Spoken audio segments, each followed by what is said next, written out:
Greetings. Welcome back to Dissect Season 1, 2, 3, 4, and 5. Hi. What's going on? Oh my goodness. Ah, it's good to be back. Yes, it is. Good to be back. You're in high spirits. How was your time off? Summer, half of fall, what we have look like fall, or what we call Indian summer. Busy, busy, busy, busy, busy. You know me. I'm a busy bee, always doing something, keeping myself busy, staying out of trouble. Yeah. And how about you? Uh, was trying to be busy and trying to stay out of trouble, but Didn't work for you? busy work. Staying out of trouble did not work. But Okay. good. All I mean, right. good. I'm wonderful. How was Kitty's Carnival thing? So Kitty's Carnival was amazing. My section sold out. It was my second year being a section leader in Toronto Caribbean Carnival, Junior Carnival. It was nice. It was great. A great experience. I had a little guy that we're hoping to get on the show, Jay Fire. He was in my section. He wore parts of my costume. Really nice. Um, and then winding down to the end of summer was my birthday. So I ended up going to Cuba Sweet. for that. So it was nice. I went to Cuba for a little bit, get away from this reality. Back to reality. Somebody suggested I should go there. Actually, suggested that yesterday that I should go there for vacation because I plan on taking vacation. Yeah, I you don't know. should. Rumors about the food, so I don't Don't know. worry about the food. You eat fish? There's fish. I eat fish, but well, then again, Cuba is in the Caribbean, so yeah, I'll eat fish. Yeah, yeah. They have like ground provisions like us, the cassava. They have a lot of like vegetables and stuff. So you'll be good. Hotel Your rabbit food is there for you. food. Yeah, yeah, of course. Big up to all my vegetarians, vegan back. Yeah, man. So, um, welcome everybody back to Dissect, and I guess welcome us back to Dissect.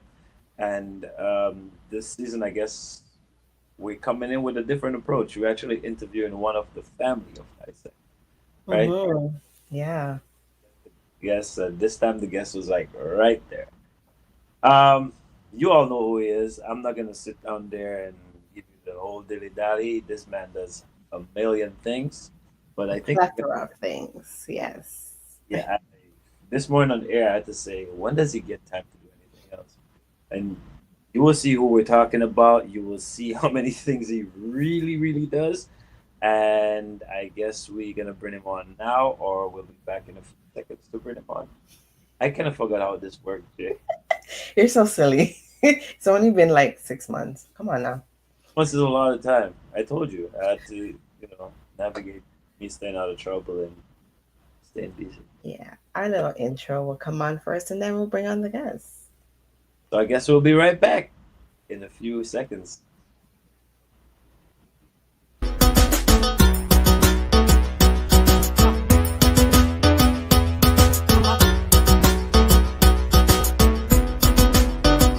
So I'm Janine Zabi across. I'm Janelle Zabi. And where's Zabi Street? This is Westy Beats on the inside and we're ready to Are you, Jewel? I think you're hidden talents that you're not talking about.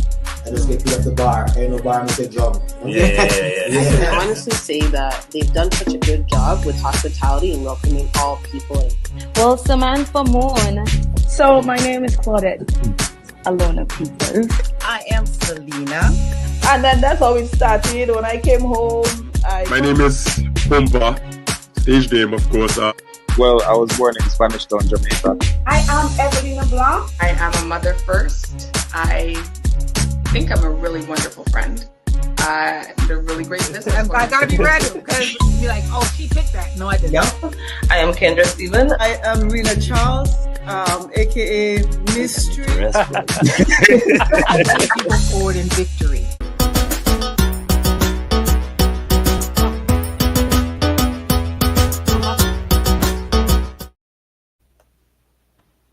Ooh, this is new. Look at this. Okay. Up on the scene. What's up, Sam? What's going on? I'm here looking at you, wonderful Dissect people. Good Welcome, evening. Sam George, to the stage. Welcome back. Welcome back to the. So having Welcome back to your hosting duties. Mhm.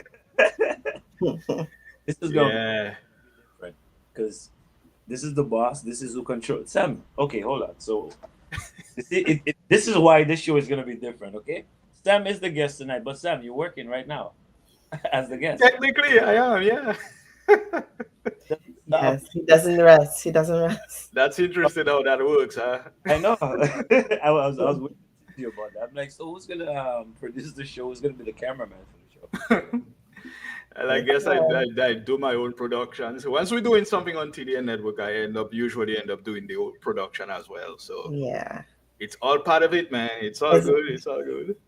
As much as you want to step away and just have your own time, you just And always you all there. just don't want to let me go. We're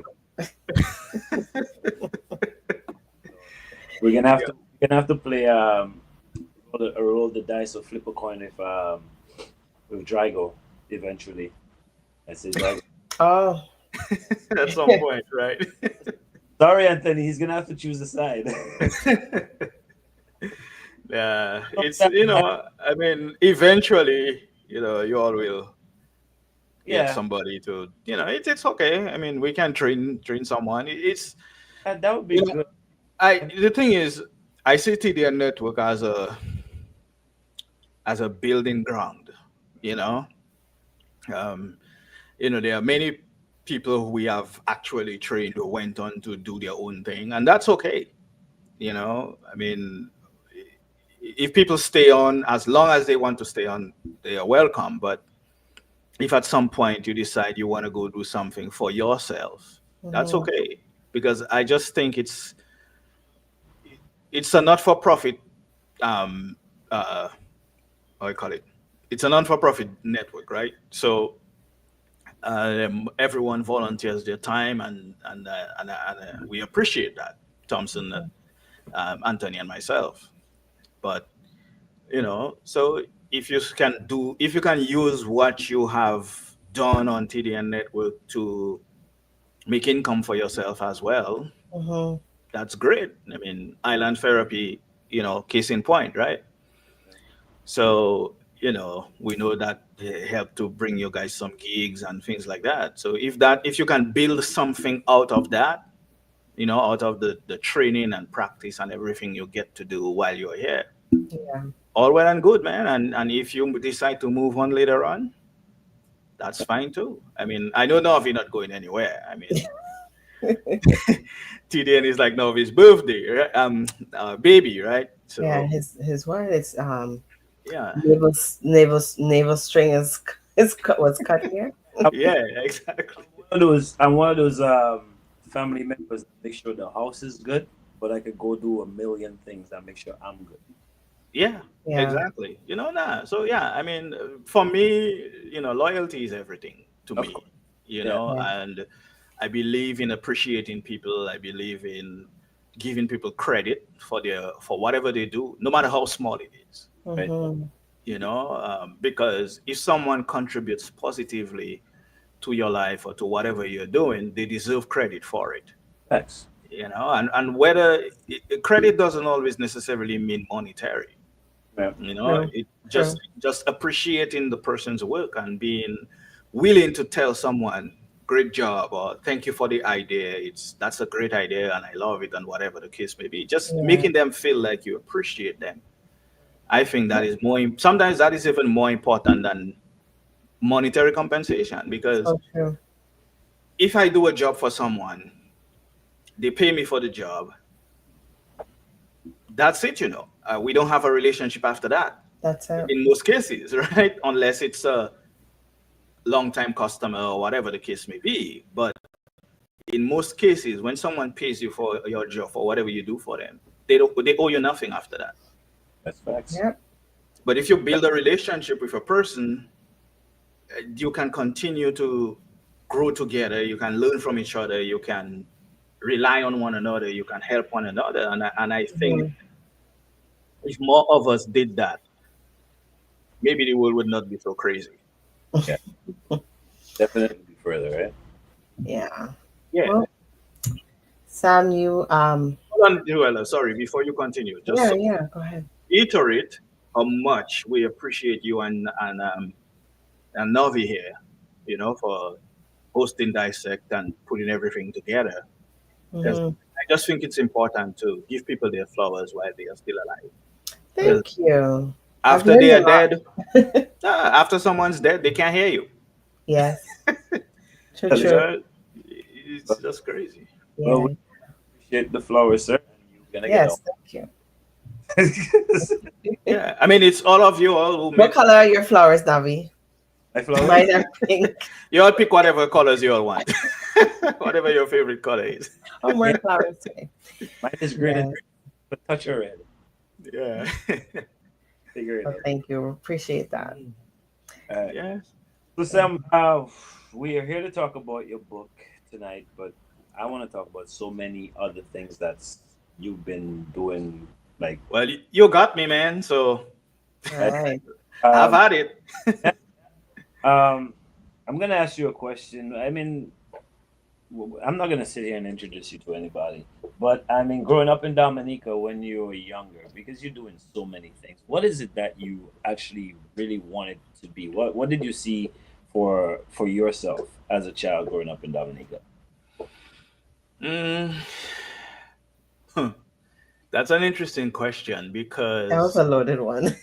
no. You know when It's you not, ask Sam a question, you're gonna answer. no, it's not loaded. It's just interesting because when I was a kid, I was interested in so many different things. I was interested in sports. I was interested in um, writing. I did a lot of writing as a young person, up to even elementary and college, but I never really pinned down something I wanted to do, really loved to do, until I got to maybe about 12 years old.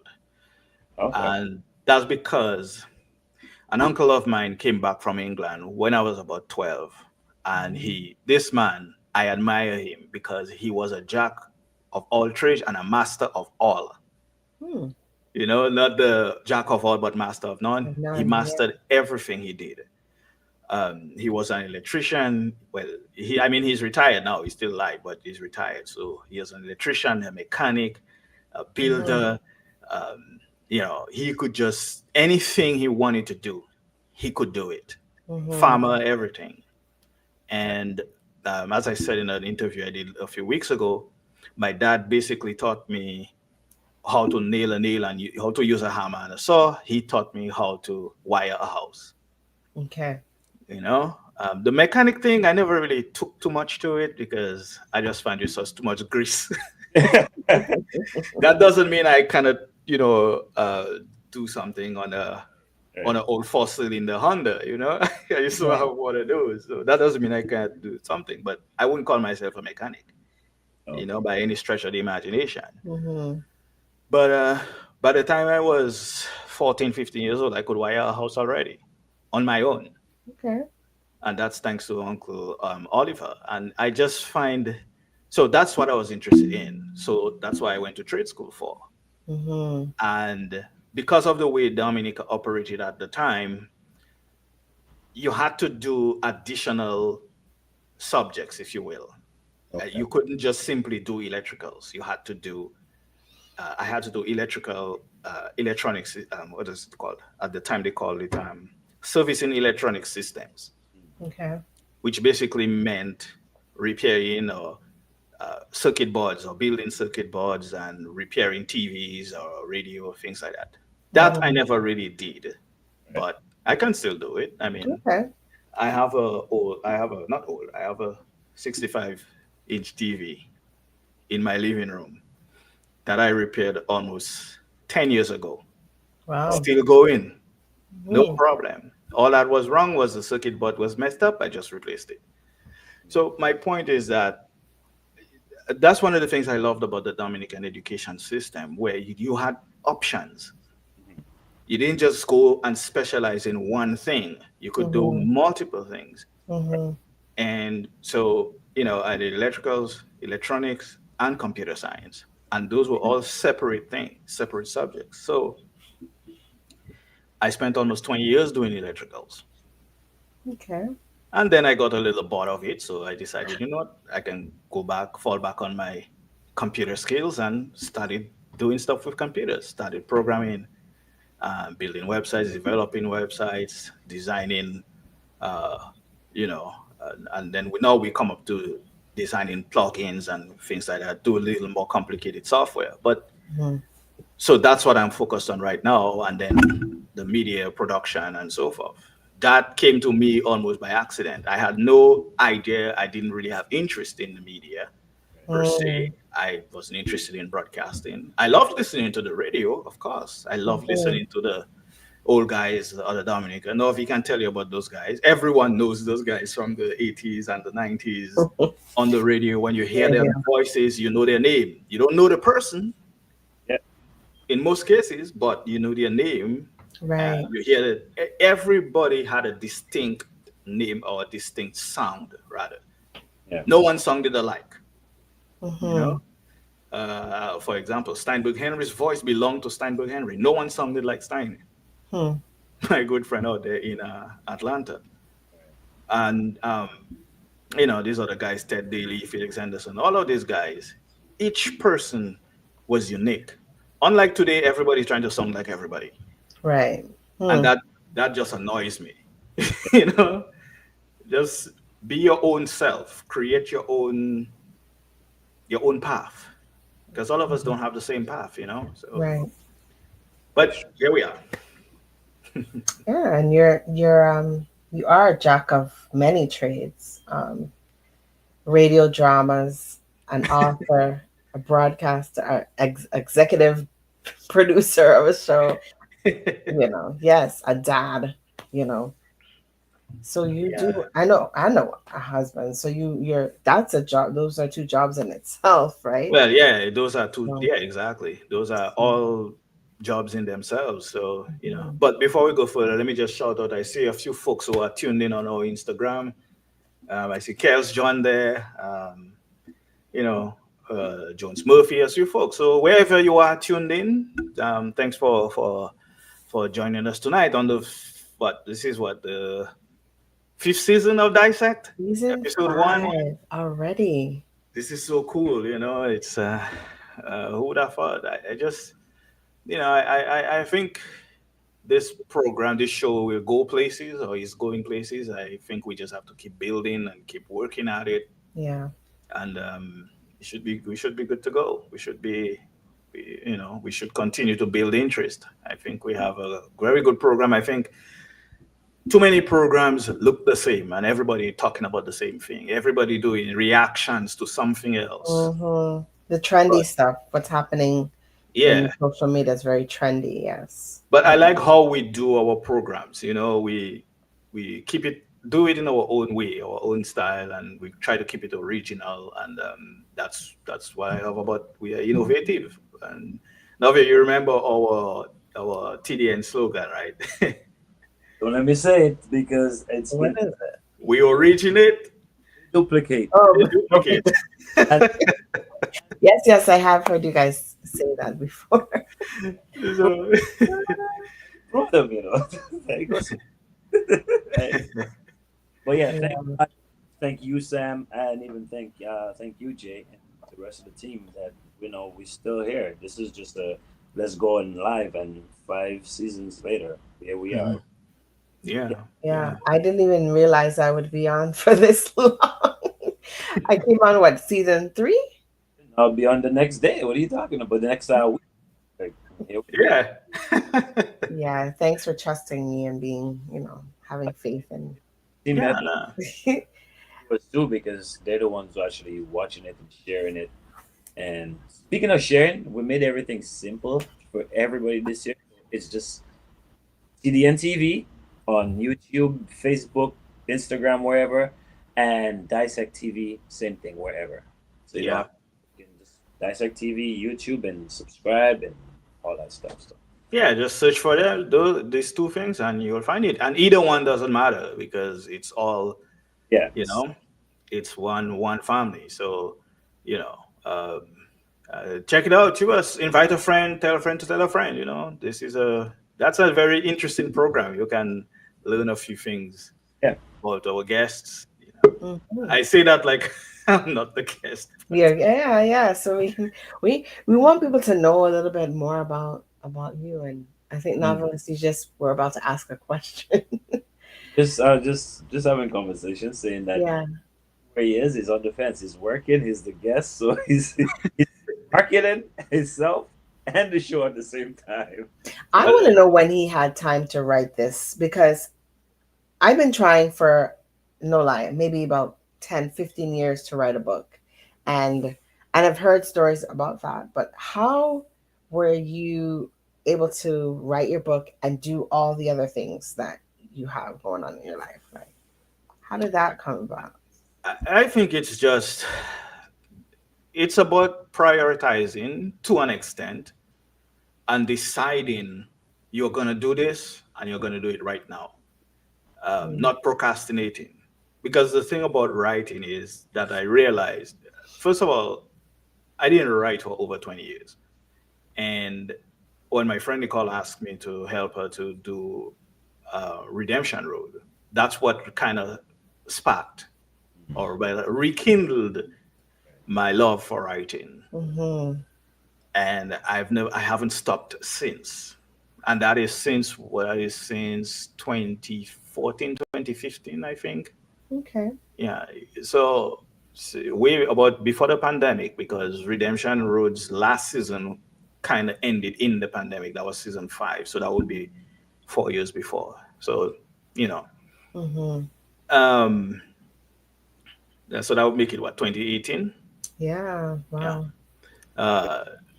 So, it's with this book, with the book, The Trust, because I had already published 2 books, two anthologies, but they are not mine alone. Obviously, they are with my writing group, with Peter Noir, The Flying Crapo. So we had already published that, but those only have short stories. And when I told, when I decided, well, actually, this is how I think the best question is, how did The Trust come about? Because I think that plays into how I began to write it. It was actually an idea from Anthony. And while the synopsis of the book talks about an attorney and his team fighting for the less privileged, it's actually more than that. It's talking about technology. It's talking about government surveillance of us. It's talking of but the book takes place in the future. Takes place in between 2029 and 2035. Okay. So technology is way advanced from what we have now. Surveillance is the idea of privacy, for example, is no longer something the ordinary man can afford. In order for you to afford privacy, you got to be rich. Privacy is a luxury, like buying a Lincoln. Okay. That's a luxury. So only the ultra rich can afford it, in some cases. So it's really beyond just a lawyer fighting for taking people to court and that kind of thing. Now, their firm is unique. Its sole purpose, like, for existence, is to sue large companies. Sue large companies. Okay. That's their sole purpose. That's all they do. And it's usually on behalf of citizens who normally wouldn't be able to afford a lawyer for whatever reason.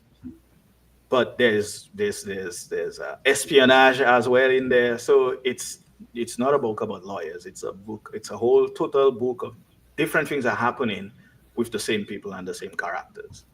Okay. So, but the idea really came from Anthony, because he was telling me about a traffic accident that occurred, and they're self-driving cars as well. So all of that is in there, fully autonomous and everything. So he was telling me about an accident that occurred in San Francisco with an autonomous vehicle that caused an 80-car pileup. Right. And he was saying, well, he wished somebody would write a story about something like that. We were actually discussed. That was when we were actually editing The Flying Crackle Free, which is the third book we published in the anthology. And I said, that's a great idea.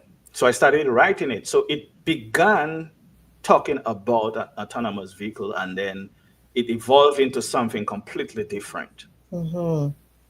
And the way it works is that whenever you're writing fiction, they say it writes itself.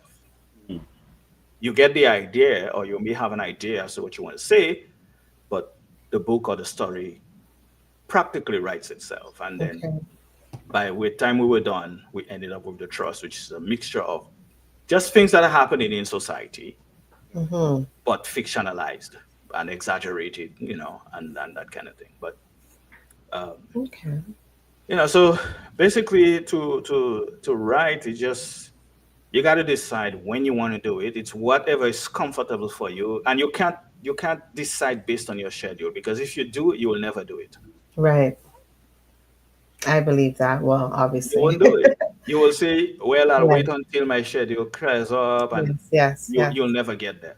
You got to take every opportunity you get. So for me, instead of scrolling social media for nonsense or no reason, I will write something. I will write instead. I'll spend an hour, 2 hours writing, sometimes 4 hours. Did you do it the traditional way of paper pen, or did you type? No. I think I started on my phone. Yeah. So that's where I start a lot of ideas. Okay. Speech to text, or was it like No, type the note. Okay. The note. I'm an Android guy, so I have Samsung Notes on my phone.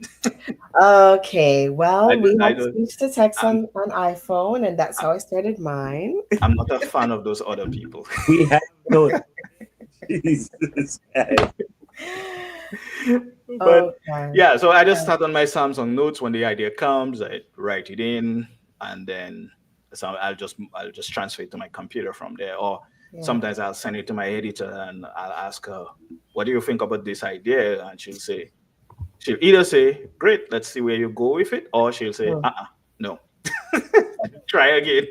Yeah. Okay. She's brutally honest, So she was with you along the journey, the process of you writing the whole way. Finish the first draft. When I finished the first draft, sent it to her. Yeah. She read through it and made some brutal notes. Why is she like that? Brutal notes. That's what I like about her. She's honest. Yeah.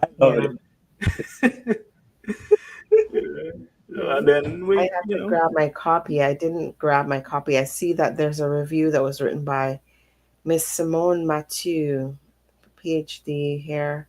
Wow. She wrote a review on your the Amazon about the review of the book, and she was raving about it. So yeah, so she's speaking directly to you as well. She's complimenting you. Yeah. Yeah. Even after completing his novel, Sam keeps you wondering what happens next. What direction will the plot take? Is there more to his story? A very well written novel which keeps you guessing until the very end and leaves you wanting for more. Yes. So I'm gonna get my copy because I don't like reading, but you know what? This sounds like it has a lot of drama involved in it.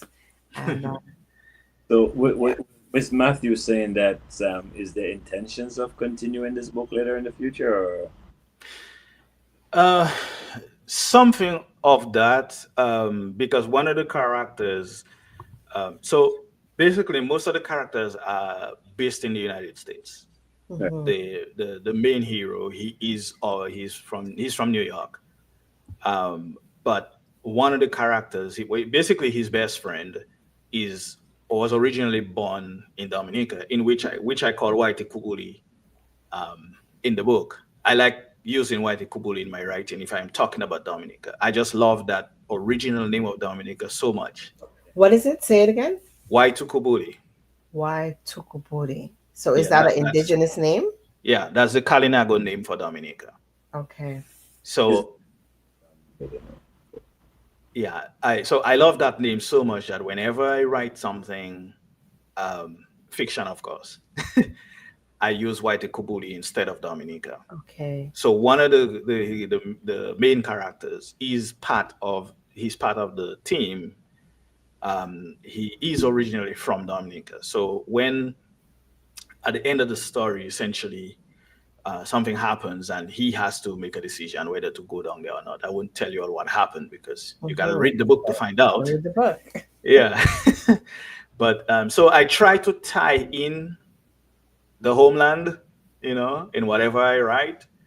Um, it's my island, of course, no matter where I am. So Yeah. I always try to tie it in and make it part of the story. And there are some other things that happen, and Dominica is involved, or White Kubuli is involved, and so forth. Somebody asked me why I send a particular person to Dominica. I said, well, because Dominica has to be part of the story. So, but so yeah, when you get your copy, you will definitely understand. And that's a great way of also exposing people to the culture. And, even though it's a story that's based in the United States, you want to be able to expose what's happening in other parts of the world and, whether there's similarities or differences and just to draw things together. So, yeah, it's my own little way of promoting the island, so I hope someone questions why, where is this place? Is this a real place? Like some people kind of thought Wakanda was a real place. Yeah, they still do. They still do, right? So, I want them to go check out White Kubuli. Where is that place? Go do a little research. So that's my own little contribution to the Nature Isle. I like that though. Sneak it in there. A lot of other people proudly wear their flags, so nothing wrong over here. Yeah, I mean, like I said, we can't always only be known for SeaWorld. That's true. We ought to be known for other things too. I don't. We're not known for SeaWorld. I think it's just the. For what? Sorry, what was that? SeaWorld is like party. Oh, Fed. Yeah. Okay. We're not known. We're in Hollywood. We're in the rap world. We're in dancehall. We're in reggae. We're not. No, we do more than this. That's what. Well, no. I'm not talking about our genres of music. I am talking about just about us in general as a people. Yeah. Yeah. Every time. Yeah. Yeah. We're not all about the booyah and no. That's what I'm saying. We do. We're in Hollywood. Yeah. We have writers. We have So yeah, we ought to be seen for doing more than just partying. And hence why you wrote, you're one of those who's kind of like, hey, I want to be seen for not just what the typical or the stereotypical way is of viewing Dominicans or Caribbeans on a whole. People from the Caribbean or West Indies, they only like to party and exactly. Even if I just finished writing the song about that. And he's a songwriter, guys. Oh my goodness. Let's not wrap up the book yet. Like I said, we have a lot to talk about. We got time, man. We got time. So just want to remind the viewers that we have on, again, thank you for viewing from wherever you're viewing, whether it's Facebook, YouTube, Instagram. Thank you for tuning in. If you'd like to ask a question to the guests, feel free, type it in, and we will answer your question, or Sam will try his best to answer the question. Yeah, either on Facebook or YouTube, and we will definitely respond to your question. Yeah. So Sam, you didn't just okay. Before I even ask that question, where are some of the places that they could actually find the book? I know we mentioned Amazon. Is there anywhere else? Yeah, for now, you can only get it on Amazon, or you can follow us. You can find me on Goodreads.com. I think I have a page on there, and I also have a page on Amazon.com. We have a website that we are working on, but it's going to not just be for my book. It will be it's a site for the books that I work on with my other writing groups as well. Theflyingcrapo.com, essentially. So for now, you'll find links to the books, but we are working to make it a more centralized place where you can get books. I don't have any more offer copies right now, so I won't even tell you to contact me directly. If you just go to Amazon.com, you can get the book from there. It's easier, it's shipped directly to you. And more importantly, or as importantly, you can write your review directly to Amazon. Don't tell me. A few folks who bought the book have called me and said, well, how much they love the book, but I am happy for that, but yeah, I'd be happier if you write it on Amazon so the rest of the folks can see, and because that's what drives sales, I mean. So, question for you. I see that it's available on Kindle for those who like to use a Kindle and read from their Kindle. That's their technology, their tech device. It's available in hard copy and in paperback. Will you eventually do an audio book for this? Most definitely. Okay. Audiobook is coming soon. Okay, because I just want to press play because I have that busy life. Press play and listen to that audiobook.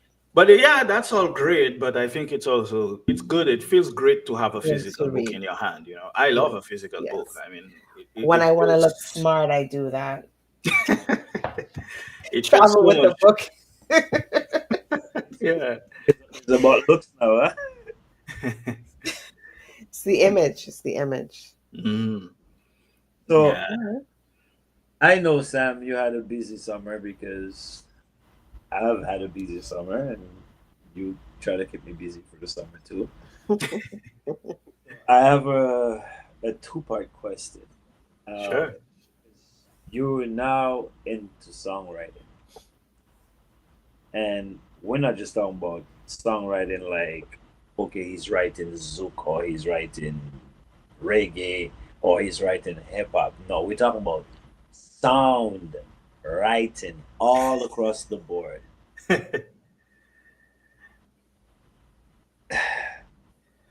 My question is, where do you get time to write a song and write a book?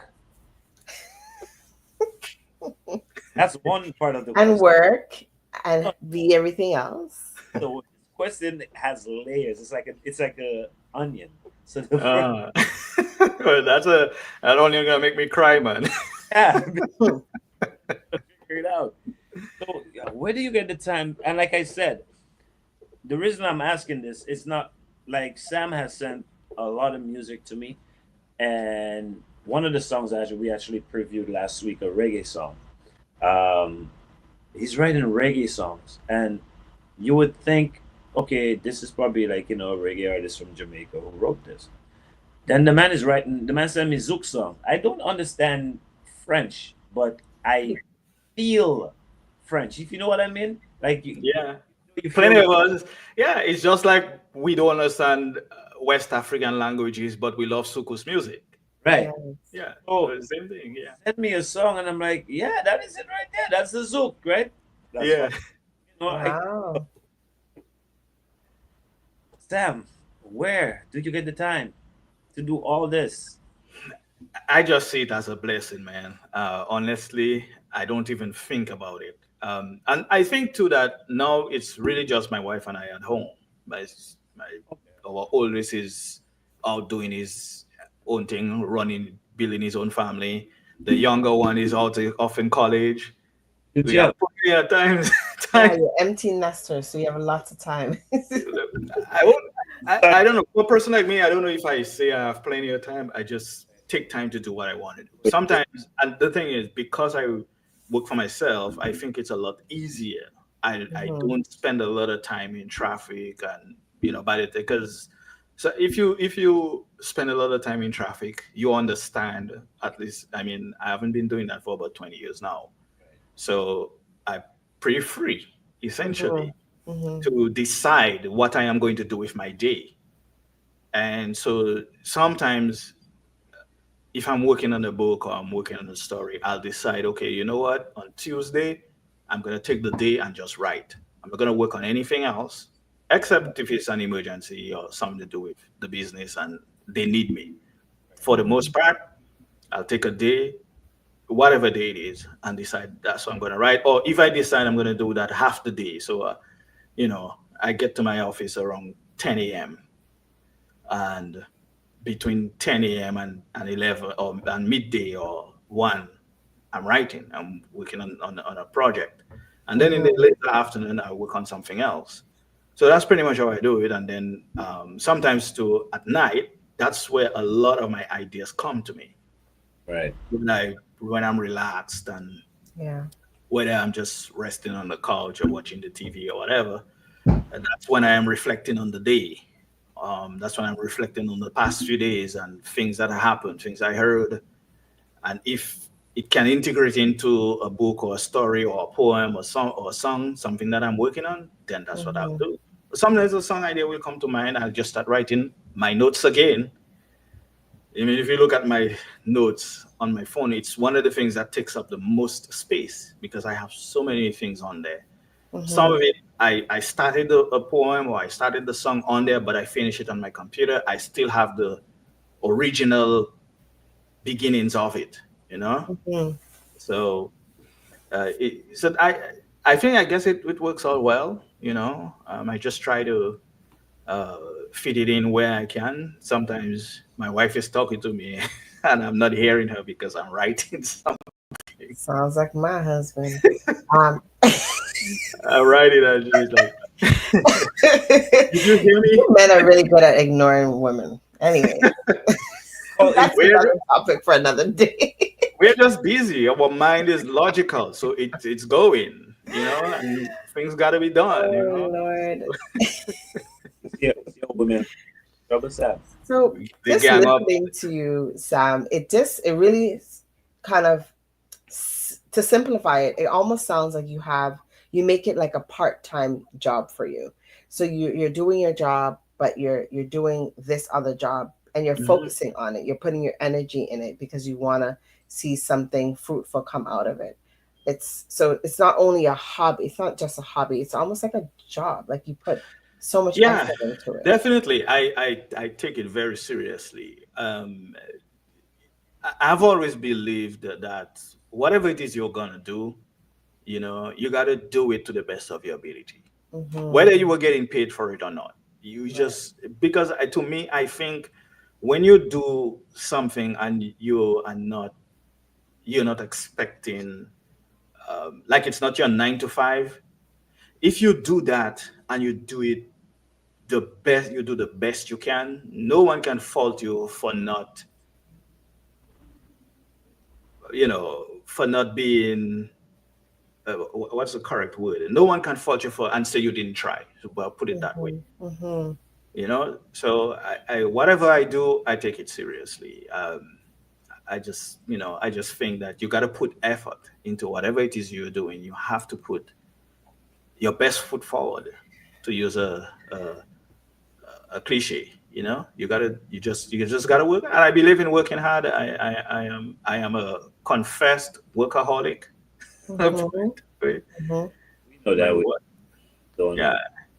But it's not just busy work. It's actual productive work that you're doing. So that's the difference between, just being a workaholic.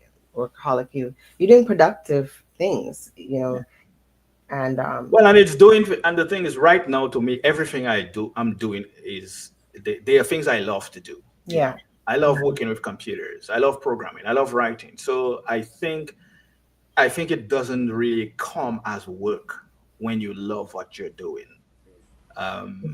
If you're just doing it as a 9 to 5 or for a paycheck or whatever, I think it's much more difficult.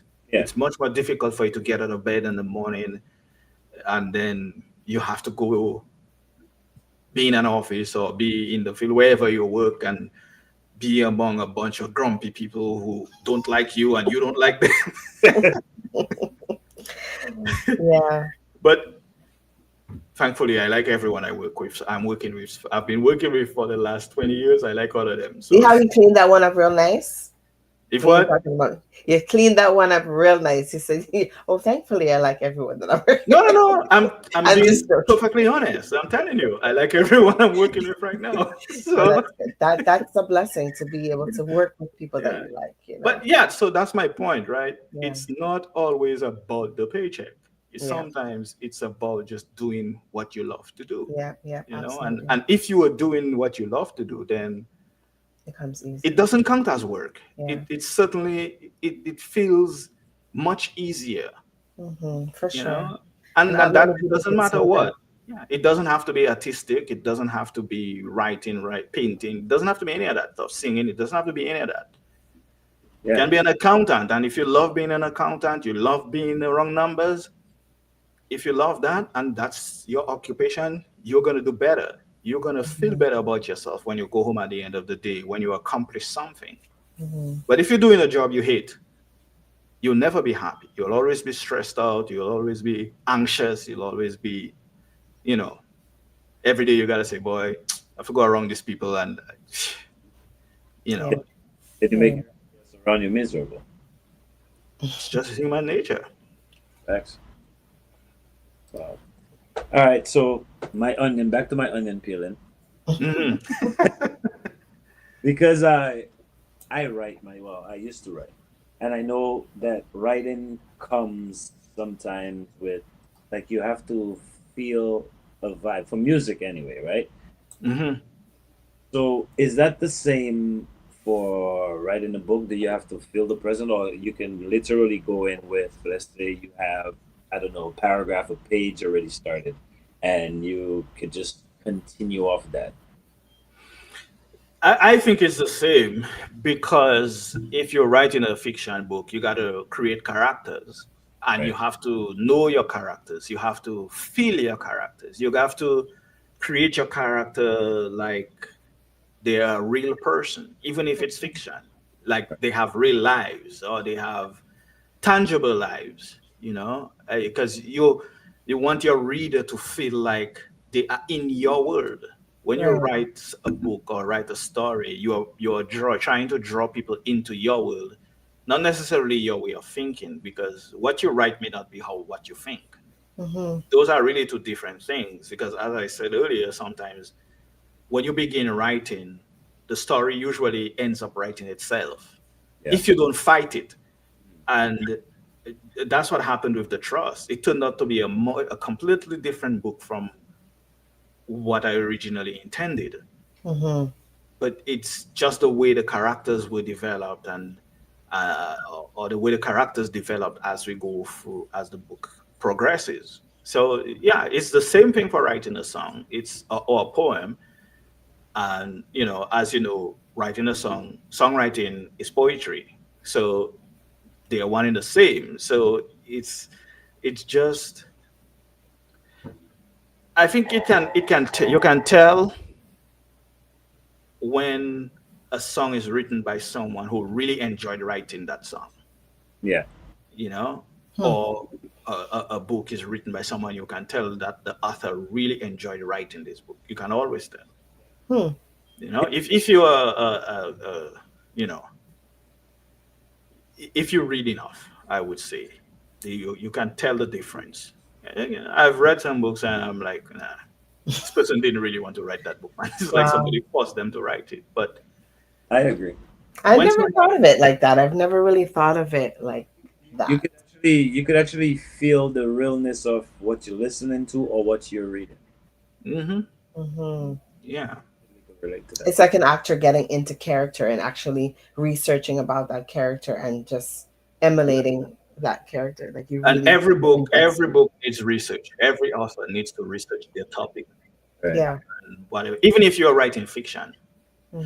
Because the thing about it is, while you may be writing fiction, there has to be some air of reality in what you are writing or what you are trying to say. It can't be just all far-fetched. Even if you are writing about space, right? How many people have been to space versus the number of people who have written about space? Right. Maybe less than 1%, right? So even still, you still have to do research, and you can take some things that are being reported as true or not, but you turn that into your story. You have to make it seem real, Right. but it has to have an element of, I wouldn't say honesty, but truthfulness to an extent. I mean, it's a fictional story you're telling. You're making up something, but at the same time, people still have to be able to connect it to reality, Okay. even if you're creating your own world. But I mean, that's just how I see it. I don't know how other authors see it, but that's just how I see it. There was a question that came from the back. And I guess that's when you were talking about where your book could be found. There's a question of is it available in Dominica? Do you have a vendor in Dominica that is able to sell your books or to get your It's books? not yet in Dominica, but we are working also to get those into Jay's bookstore. So that maybe it probably won't get there this year. I mean, if you're in Dominica, you know how difficult it is to get things into the island, and getting books into Dominica is even more frustrating. I put it that way. So Was that a process of postage or like customs? yeah, Like, shipping is hell. It's hell to ship stuff down there, but I mean, okay. we're working on getting, and I think we are only now able to get some of the Flying Crapple books into Dominica. Okay. They haven't even left the United States yet, but we are close to getting that. Should be gone maybe next week. So be sure to check Jay's. But we'll have some contacts when that's ready. We have folks in Guadeloupe who also wants books, so we are working on. We have to work towards getting those out there. But certainly for now, unfortunately, Amazon doesn't ship to Dominica, so there's nothing we can really do about it right now. But how do we'll work to get. Your mic is cutting off a little bit. Yeah. Okay. I don't know. Can you guys hear me? Yeah, we can hear you. Yeah. I was just saying, how do people in Dominica order things from Amazon then? Like, well, some people have what they call like freight forwarders or stuff like that. So, well, there you go. Use that. Not everyone have that. Yeah. Yeah. All right. So get the book, and of course we will stay on top of that. And where you guys can find the book and all that stuff. Joel, I'll be calling you next week to see if you get your. I need to get my copy. I've been trust because I keep saying I need to get it, but I do need to get it. Something else I wanted to ask you. I know Novice, you were about to say something, but I know some authors myself in Canada and Toronto, and they have reached out to like schools to have their books in schools being used in different classes. Like, for example, that's a law book, like almost like a law book. Do you think that would be something that you can pitch to local school districts? Yeah. Into the schools? Yeah, we're definitely. I'm hoping that we can do that pretty soon. And it can only be used as fiction. You can't use it. Yeah, for sure. First of all, I'm not a lawyer, so I can't write as a lawyer. It's pure fiction. But certainly, that's even one of the things we did for our for the other book, the anthology. Some schools in Dominica, at least 5 to 10 schools, have them in their classroom, in the school library, or some of the teachers use them in their classroom. So that is excellent. And I think one of our contributors said she lives in Antigua, and she said she was working on getting into the library there as well. So, so hopefully we can do some work on the trust and get some schools interested, getting into the libraries, both in North America, North America and the Caribbean. So, yeah. Okay. Nice. Yeah. Good stuff. All right, Sam. Before we leave, this interview has to be continued, right? Like, yeah, maybe another 2 shows through the season, and I'm actually being serious. I want to talk about his music too. Anytime. I never knew that he wrote music. So The onion, like, Yeah. Yeah. well, me alone can sit down here and do 3 hours with Sam, and then you could do 3 hours by yourself. I'm serious. Sam, talk to us about Wooden Lens Studio. What is the Wooden Lens Studio? Where did it come from, and why does it have so much music already? Well, wooden lens. Where did it go? Well, wooden glasses. You can't see. You can't see through wooden lens, right? Yeah, where did that come from? The name? Wooden lens. Yeah. Just me and my crazy mind. I mean, I don't know, man. I just stuff comes to my head sometimes, and I don't even think about it. I just. But seriously, I just everyone has a name that you can that's similar to someone else's name in some cases. So yeah, I like to be different. I just like to be like I say, I like to originate things. Not duplicate. So um honestly, I don't even remember how the idea for Wooden Lens came up in terms of the name. It just came to me, and I said, "Okay, Wooden Lens it is." Wooden Lens. At first, I had Wooden Lens, and then I said Wooden Lens Studios because it's not one thing. I mean, I'm not a singer. Obviously, I can't sing to save my life, as I always say. But and the reason to answer your question, why we have so much music already, most of the songs were already written. Oh, okay.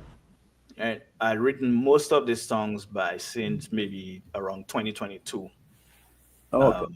I began writing songs because all the time I was writing short stories and so forth. But then I began working on poems. So I have some of them were actually poems, and I changed them into songs. So I added chorus and bridge and changed them into songs.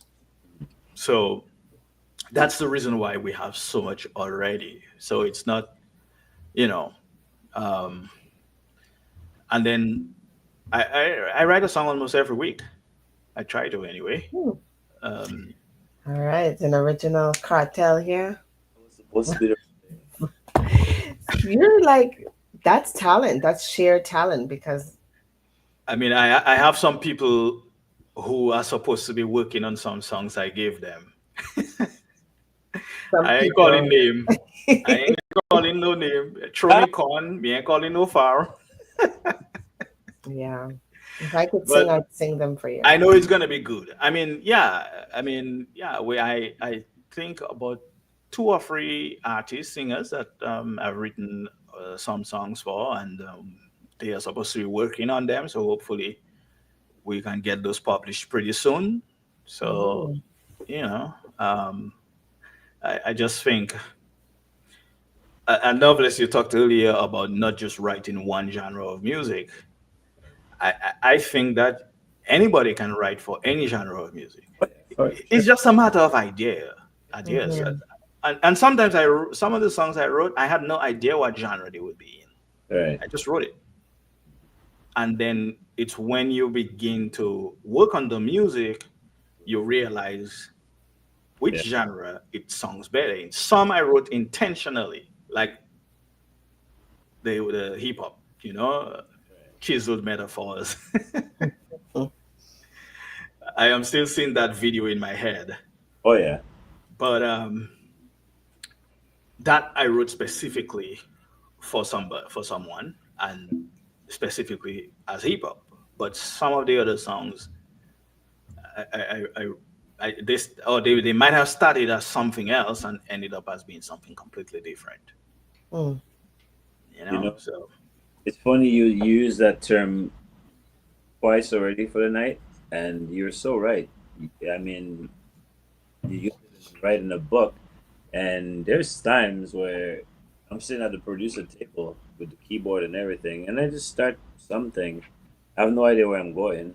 Maybe hip hop in my head, R&B. Next thing I end up making a soca beat. It's like where we ended up, right? With no intention. So yes, I get it. Working on something and you go in blank. it writes itself, man. The stuff writes itself. I mean, it's like certain painters. You'll see the certain painters decide that they are going to paint a house, and a house with flowers, or a house at the edge of a forest, or at the edge of a cliff, or whatever, and that's what they paint.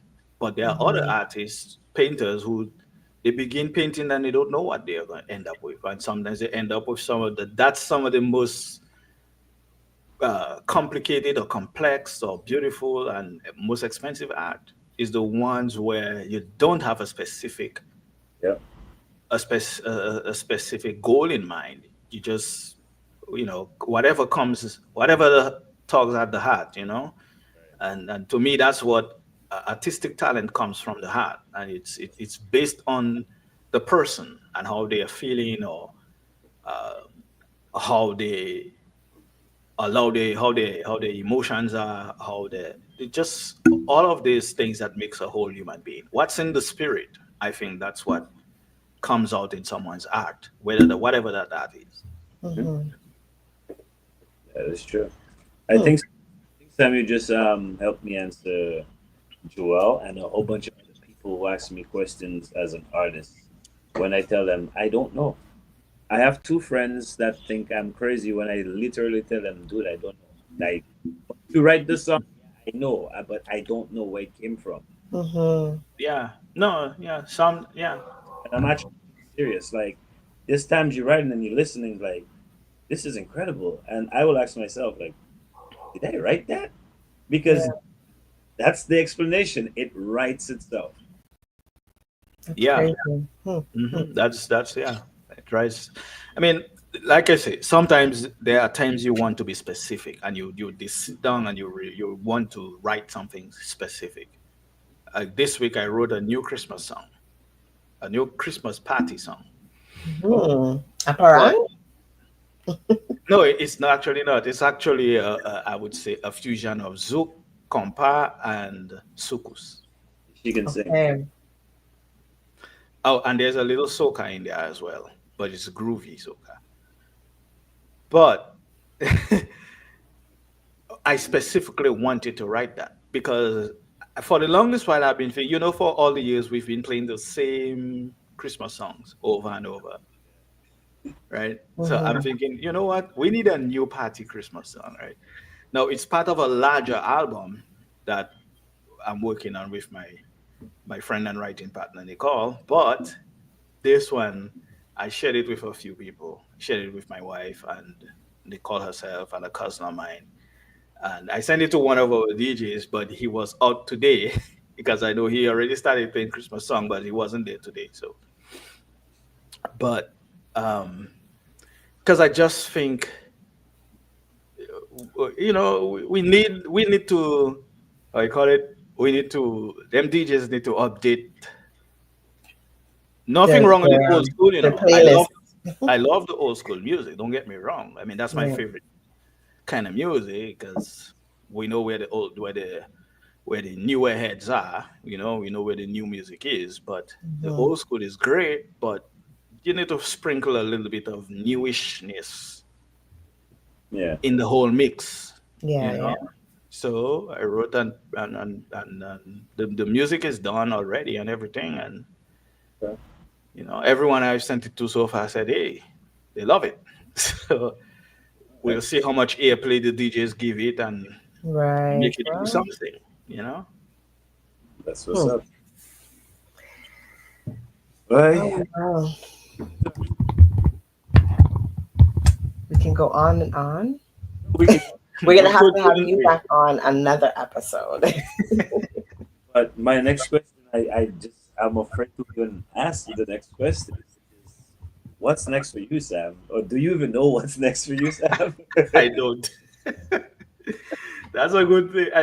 No. What I'll say is this: I have a couple more books that I am hoping to publish soon, at least early next year. So yeah, and the continuation of the trust in whichever way that I decide, but definitely there are a few more books I should say, if if Jah gives me the strength, I will. I'd like to see published, certainly, and of course, the building of Wooden Lens Music. So hopefully, I was hoping we would have gotten a chance to play at least a video, but we didn't. Didn't get to that. But We could end the show with that for sure. Why not? yeah, yeah. So with the Wooden Lens Music, it's a different track, I would say, than writing books. I think it's certainly interesting. Uh, it's I get ideas every day for different songs and so forth. I have at least 100 songs, maybe 150 songs by now that I haven't even touched. Right. Despite the few we've published. But right now, for now, I would say check out Wooden Lens Music on what do you call it, the digital stores, from Spotify to Napster to Amazon Music, all over the place. If you just Wooden Lens with a Z, Lens with a Z, you'll find it on Wooden there. Lens with a Z. Yeah, I said, whatever genre of music you're listening to, trust me, go in there. A lot of people probably like Zouk music. Like I said, the reggae, it just goes on. I think he said he has a Christmas one that's gonna come out just now too. So go to some of them are genre, some of them are reggae, but most of them are reggae. Some is contemporary pop, some is R&B, some is sukus, some is zouk. So we try to mix it up, Not always, some written by me, some written by Nicole. So we're just trying to keep it interesting, keep it versatile, and keep it interesting. Capture different audiences. Yeah, that's right. Yeah. Nicole is another one that has a whole bunch of talents. Yeah, Nicole is in a world by herself. She's just amazing talent and very humble at it, and I sampled the voice in a song. I don't know when it's gonna come out because I'm not in control of it, but I sampled the song and I sent it to Nicole because I know what she's into and what she's not into. Yeah. Song was recorded with intentions of what she's into. I sampled it for my personal use, which is what she's not into. So I sent it to her, it's respect. And I told her if she likes it, this is how we're gonna do it, paperwork and everything. And Nicole said, I'm sure the people that listens to your stuff is gonna like it. It's not for me, but I love the job that you did and use it. I'm like, so your copyrights. No. Do you think? You don't mind. Okay. Yeah. She's that kind of person. She's a very lovely person, and sometimes I actually have to remind her that there are certain things we have to protect. We can't just leave it all. That's right. Just give it all away. Sometimes we have to protect some of that stuff. So. Yeah, and we are working on we have another group called TLC. It's a writing group, another writing group. We are actually working on another anthology. That one is for the folks who are more into the spiritual life, essentially. I'll put it that way.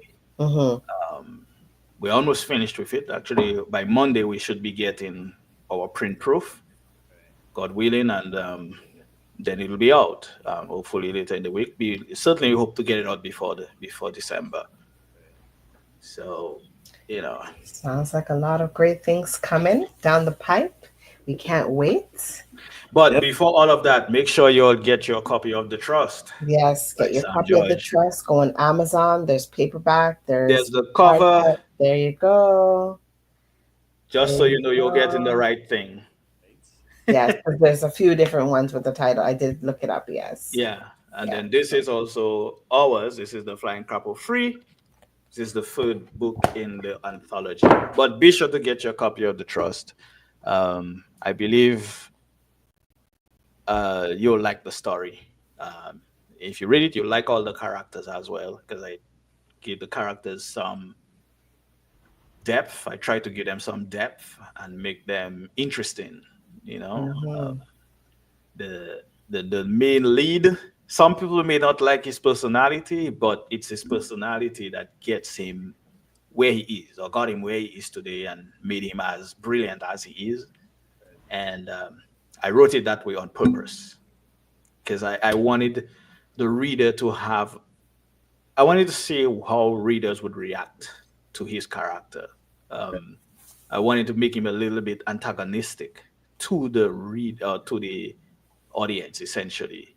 You know, but when you're reading, you'll figure it out for yourself. I won't tell you what his personality is because I want the reader to get what he is, who he is, as the story progresses. I guess we're gonna have to have a follow-up show. Anytime. It's already booked. Anytime. Oh gosh. Well, Sam, thank you. But wait a minute, you're all forgetting something, man. I thought we were gonna play quick hitters. Oh, quick hitters. How can we forget quick hitters? So I have to tell you your jobs now? No, I didn't forget about that. I didn't forget about that. It's part of your job to tell us. Well, we asked you some difficult questions tonight. Yeah, quick hitters. It's all right. Yeah, When you come back on, for sure, we're gonna have some unique quick hitters for you. Yeah. Listen to your music, and then we'll have some questions for you. No worries. Do you have the video queued up already? So we can play it while we outro. Yeah, we have a track here we can play. All right. Well, guests. Before we play the, make sure you guys check out Wooden Lens with a Z. You said right, Sam, at the end. Yes. Check that out on Spotify, pretty much every social media platform. Yeah, YouTube Music, everywhere.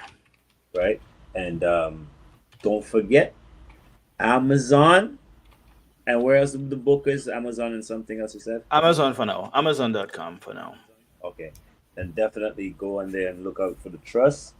And yeah, put your reviews in there so people could actually see That's it. Right. Or you know, a lot of you guys read, so let's support our own. There you go. It's across the screen. Wooden Lens Studio. Well, actually, it's studios, not studio. Studios with an S. So yeah, thank you guys, for having me and giving me the opportunity, allowing me to be your first guest on the first guest of the fifth season of Dissect.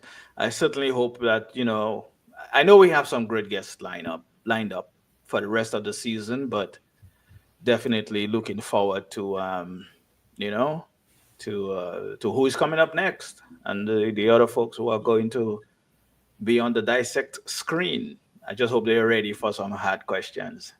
Yeah, we got those questions for that. Next week, actually, we have Doggy Slaughter, Excalibur. Yes. He will be on Dissect next week. So that's going to be an interesting show. Had a conversation with him while booking him, and he has a lot to share. What did he keep you on the phone for? Yeah, 10 minutes turned into an hour and a half. So, Wow. he has a lot to share. Interesting. Interesting. All right, we have that video. All right, so before we play the video, let me just say what this video is about. It's basically a song called Final Dawn that I don't remember when I wrote it, but it's basically just talking about the way the world is. So, you kind of have to listen to the lyrics to really get what it's about. But it's on YouTube as well. So if you go to Wooden Lens YouTube channel, Again, what I said, Wooden Lens Studios, you'll find it. Then I won't play the whole video because it's about 3 minutes. So I'll just play about a minute or two of it. But if you want to see the whole video and everything else that's on our channel, go check out YouTube. Check us out on all the digital music stores as well. Right. All right. Right. So thank you guys.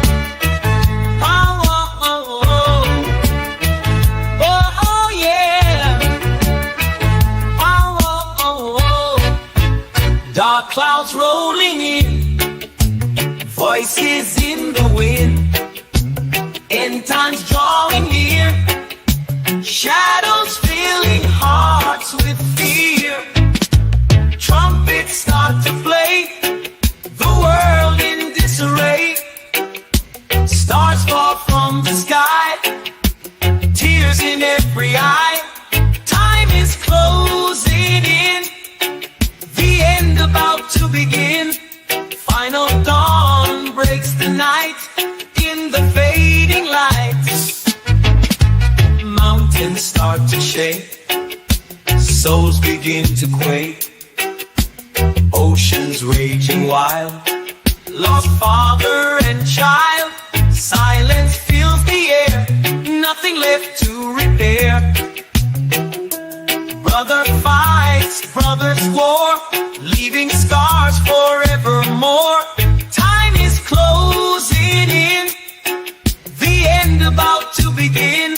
Final dawn breaks the night in the fading light, whispers in the dark. That's it. Of course, music there from Wooden Lens Studio. And of course, that's it for Dissect. We'll see you guys next week right back here on TDN TV. Do remember to subscribe to TDN TV 1 on YouTube and also Dissect TV on YouTube. All right, subscribe to that channel. And we'll see you guys right back here next week, Saturday, for another episode of Dissect. Deuces. So I'm Janine Xavier Cross. I'm Janelle Xavier.